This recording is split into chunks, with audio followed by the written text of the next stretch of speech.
Warga Desa Beketel, Kecamatan Kayen, Kabupaten Pati dihebohkan dengan penemuan sesosok mayat laki-laki yang mengapung di embung Terpus pada Senin, 4 Mei 2026, sekira pukul 6.30.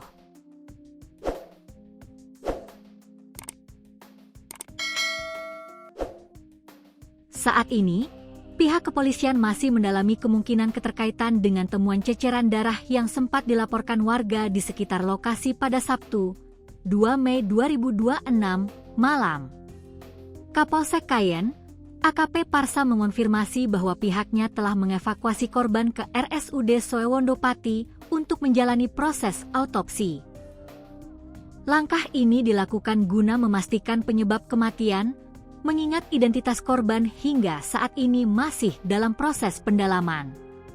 AKP Parsa menegaskan bahwa pihaknya sedang melakukan serangkaian tindakan kepolisian, mulai dari olah TKP hingga pemeriksaan saksi-saksi secara intensif.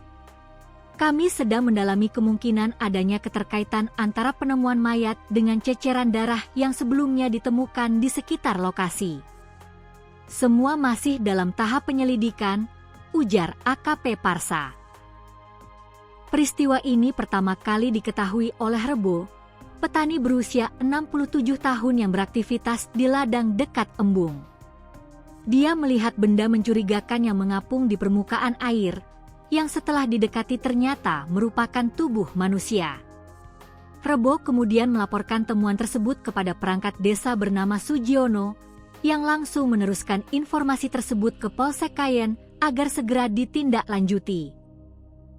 Menanggapi situasi yang berkembang di masyarakat, AKP Parsa mengimbau agar warga tetap tenang dan tidak terjebak dalam spekulasi yang belum terbukti kebenarannya. Dia meminta masyarakat untuk menyerahkan sepenuhnya proses hukum kepada pihak kepolisian dan tidak menyebarkan informasi yang simpang siur terkait kejadian tragis tersebut.